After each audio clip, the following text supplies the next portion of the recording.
We caught up with the inspection tour as the World War II DC-3 landed at Rutherford Airport. The flight was organised to show the region's attractions and potential from a unique vantage point. Special permission was granted for the plane to make low passes over points of interest around the Lower Hunter. Representing the state government was Treasurer Ken Booth, Minister for Natural Resources Janice Crozio, and the Minister for Leisure, Sport and Tourism Michael Cleary. They joined chief executives of major investment and finance houses.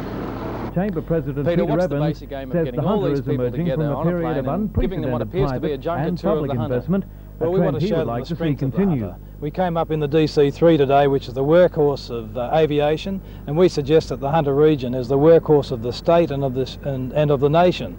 Peter, do you think that the Hunter is suffering from an image problem?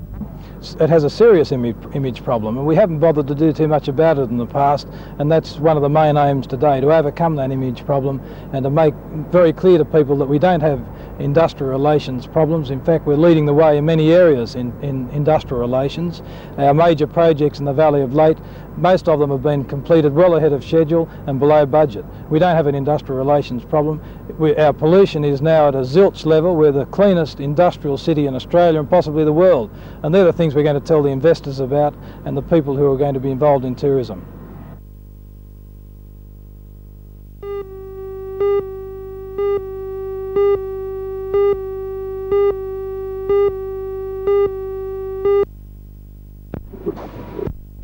The final scene here was between defending champion Terry Wenband, who not only took this 1984 Newcastle Cup, but won the Pepsi Invitational and Coca-Cola Grand Prix and the South Australian Cup. And a consistent, if not spectacular, Sydney player Kevin Quinn, who went into the game probably as underdog on paper at least. But he won it easily in the long run with 415 pins in 2 games, while Wenband could only manage 364.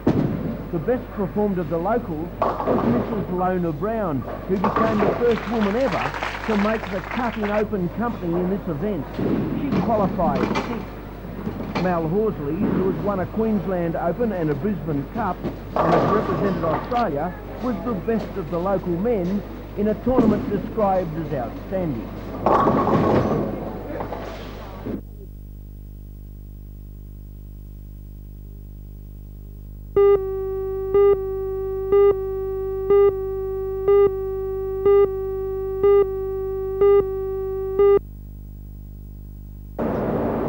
32 submissions have been received for next week's public inquiry into the controversial toxic waste dump at Torres. Tomago Aluminium claims it has the agreement and endorsement of the major public authorities, but one of the establishments mentioned, the Hunter District Water Board, disagrees.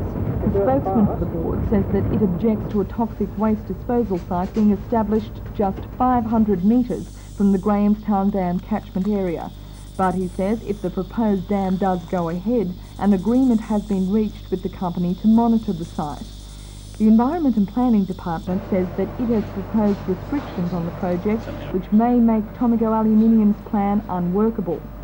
The State Pollution Control Commission says that the proposal complies with its requirements, and it claims that the clay cells will effectively store the fluorides and cyanide. The Environment Manager at Tomago Aluminium, Mr. Graham Taylor, says his company is confident that it has done all it can to ensure the environmental safety of the area, and it has undertaken a program so that the area can be monitored long after this waste will be looked after and will be supervised. We've proposed initially a proposal for $3 per tonne of waste that's transported to the disposal site. That fund will accumulate over the life of the smelter, and while ever Tomago continues to maintain ownership of the smelter, it will use its own funds to ensure the correct operation, maintenance and monitoring of the project. Once Tomago ceases to exist, that fund would then become available for insurance purposes or maintenance of monitoring or maintenance of the site itself. So I think it's adequately covered in the long term.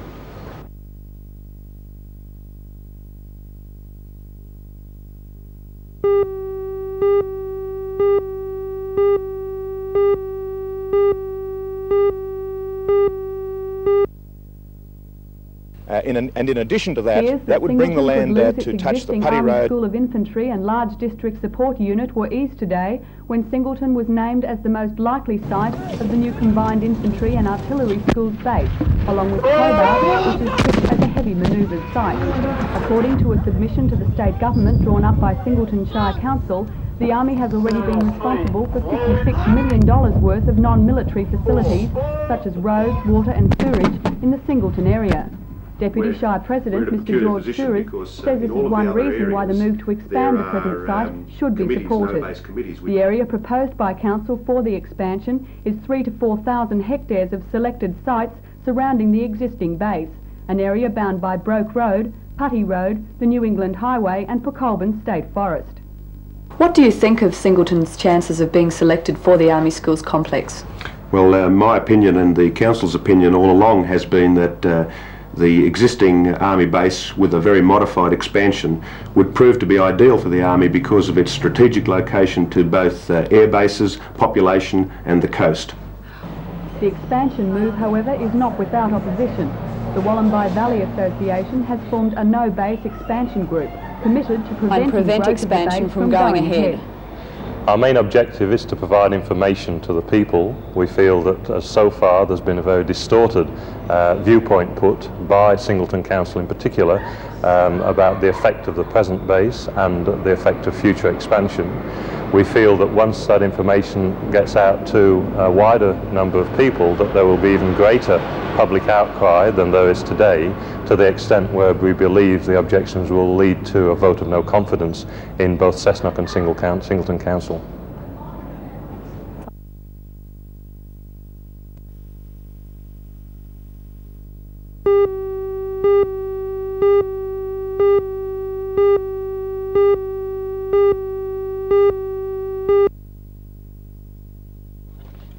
It was obvious that it was going to take more than a little rain and waterlogged greens to stop the 245 starters in today's inaugural advanced hair studio Murray's Pro-Am Golf Tournament. Despite the almost steady fall of rain, the first of 120 players teed off at 7 o'clock this morning. The second group of players started just after 11 this morning. Of the field, most are from New South Wales, with only 3 players from Queensland and 1 from Japan. Club professional Mr David Kincaid, organiser of the tournament, said many of the field were already holders of titles won in tournaments around the country. Mr Kincaid said the Japanese player Shitsuo Mori had come to Australia after playing the Asian circuit.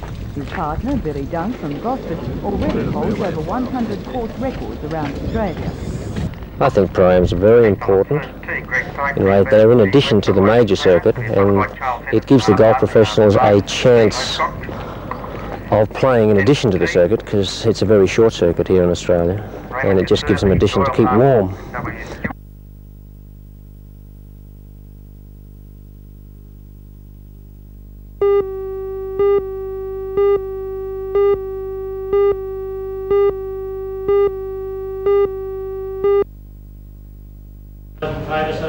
The resignation was announced at a general meeting of the Shortland County Council today.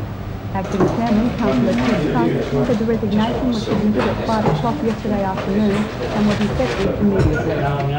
Earlier at today's meeting, a call was made for a report on the reform of the pay structure to try and alleviate problems that non-fixed-income people may be experiencing. Following the ordinary meeting, the County Council went in camera. When the meeting was again made open, a call was made to have allegations against several suspended council employees over alleged misuse of council equipment and council time dealt with by open inquiry. A report on negotiations regarding the suspension was to be made to Commissioner Shortland's Sydney tomorrow. This has been postponed to Friday week.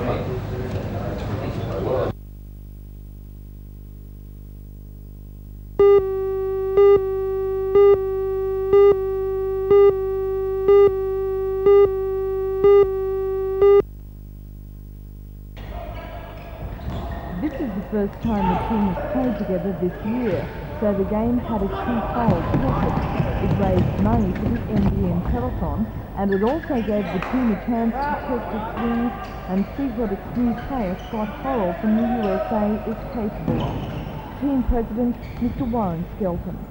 Well, a game like this is purely a warm-up game for the season.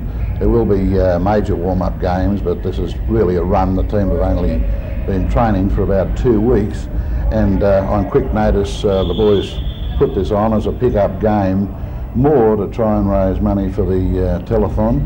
And I think you can remember a few years ago when we were organised, we raised quite a few $1,000s, but on short notice and the team just forming up and the late start of this season, probably won't be as successful this year. But it means a lot to the team, in as much as that it also to the selectors, where we see it gives us a chance to view other players, younger players, and we can see a little bit of potential somewhere. Well, these are the fellows that we want to get the older players onto coaching and keep them in mind for future, because there'll be a lot of future to come in basketball.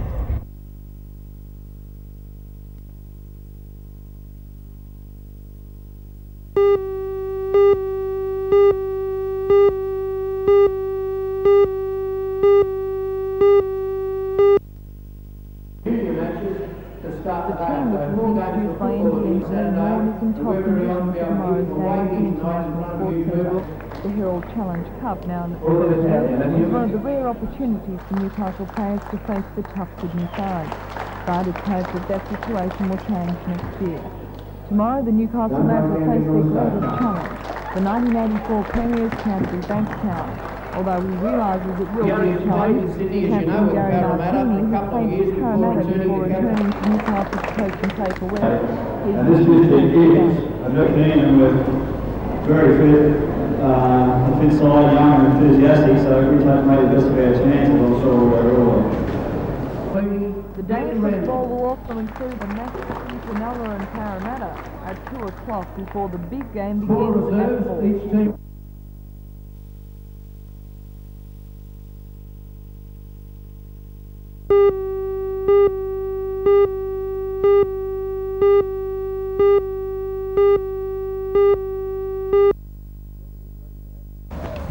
Robin, you've got him in absolutely pink condition. He looks beautiful. Yeah, well, he's the best I've had him. He's a chance tomorrow, but it's a race that's got, what, 7 or 8 chances out of a field of 10 or 11 now that Red Anchor's out. Well, there's 11 in it, there's 11 chances. Right, right. They're all pretty much even? Really, yeah. What's his form up to date, this bloke? Well, he's had 13 starts for 7 wins, a second and a third. And he's up to what sort of prize money these days? I think it's 44,490 or 43,490. Right, in 12 months? In 12 months. He is in beautiful condition. What do you really think his chances are tomorrow? Well, Lou, I think he's got a top chance. If he, I'd like to see a little bit of speed on in the race. Naturally, I've drawn the outside, which is going to make it a bit hard. But if it's a true run race, I think, you know, he'll give a good sight and it'll be very hard to beat. It's his first trip over 1,900 metres, I believe. Yes, well, it's his first go at the distance, but he's always shown that he wants a little bit more than a mile. He's had 5 starts at 1,600 and always run on. He's won 3 and he lost the other one on a protest. Right. And the other race, he ran in the George Main Stakes weight for age. Well, they were a little bit too strong for him. Right. You want him to go early, then make it a true race over 1,900 rather than a sprint home? A true run race would suit me better. Well, suit a lot of most of the other horses better too, you know. Then I've more chance of getting a sit behind them, you know. Can we wish you all the best down there tomorrow and hope you bring the dollars back? Oh, thanks very much, Lou. I'd like to bring it back to Newcastle.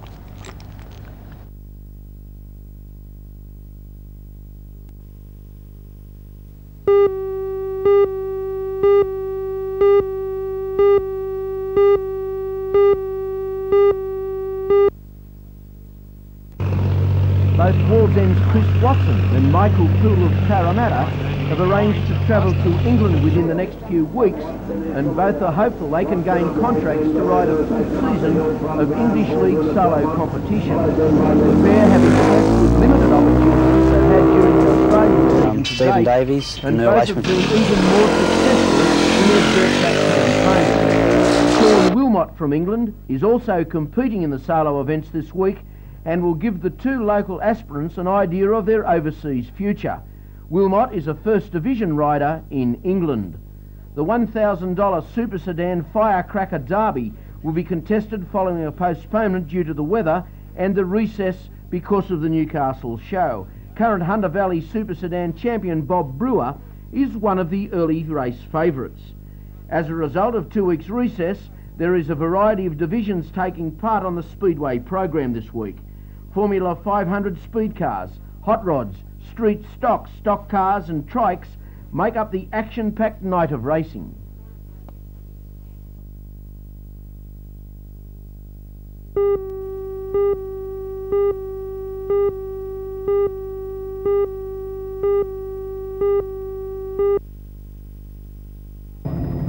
It's the second year that Mile Lakes has held the prawn eating competition, in which contestants are required to show and eat 1 kilo of prawns in the shortest possible time.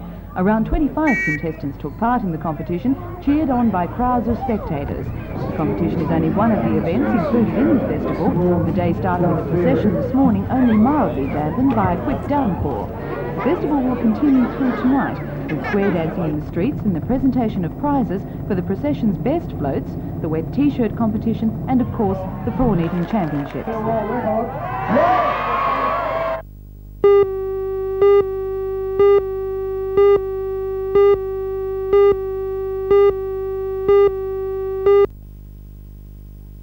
There has in a sense been a bit of a Mr. bonanza. Walsh says it was inevitable that the demand for trucks would gradually ease as haulage by rail got back to normal. The industry itself has considered that 16 hours a day, 5 days a week would be adequate time within which to move the necessary coal by road to meet the demand or export demand. So it's a self-imposed restriction, if you like.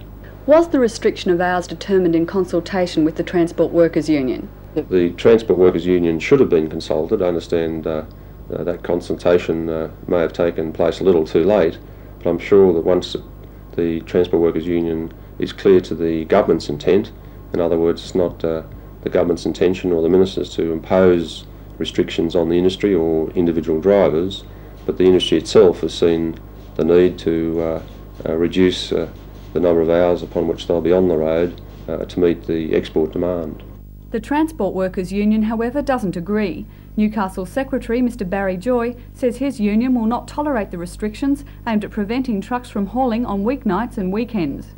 Well, our union doesn't recognise restrictions because there's no legislation on driving hours or where trucks are unable to drive on any day of the week. We don't recognise any such restrictions. Are you prepared to take industrial action? At this stage, any action is not necessary because we've indicated, firstly, that we're not going to recognise it, and secondly, there will be a meeting of the Maintenance Council on the 21st of March where we will evaluate their problems as they present to us on that day.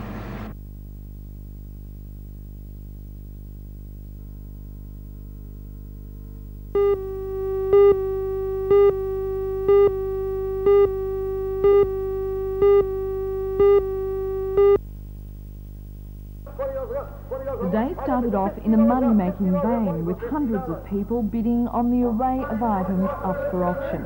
$30,000 worth of merchandise, which was donated by local as well as national firms, went under the auctioneer's hammer. In all, $15,000 was raised for the NBN Telethon at the auction, and for those with a keen eye and a swift hand, some good bargains were gained. But for those who weren't in the bidding mood, there was also Sideshow Alley. The clowns, the rides, the Ferris. They were all there, and once again, 35% of the takings went to the council theatre. Just to show that some people will go to any length to raise money for the telethon, there was almost anything goes. This competition started out for the faint of heart and the slippery of hands. 15 teams gave it their best shot, but some just couldn't get it right. Meanwhile, the runners were edging towards their destination of the International Sports Centre. 203 runners and rowers participated in the 1,000-kilometre marathon from 5 starting points in the outer reaches of the NBN viewing area. Each team was sponsored on their run, but the final tally will not be known until the night of the telethon. At the International Sports Centre, the 10,000-strong crowd was enjoying an afternoon of world-class entertainment. NBN's John Church and Ian Turpie from The Price is Right introduced some of the big names in Australian show business. People like Judy Stone, jazzman James Morrison and the old rocker himself, Cole Joy. The climax of the day came with the entrance of the marathon team. Each carried a baton with a message of goodwill from Penny around. Marathon organiser Mr Chris Ford says the runners showed tremendous courage. Some of the schedules we set people, some of them were easy and some of them weren't so easy. And they set to their task, and I think in just about every case they stuck to the schedule, even though you know, adverse traffic conditions and so on. Then, as a way of saying thank you to those who made the event such a success, the day ended in a festoon of fireworks.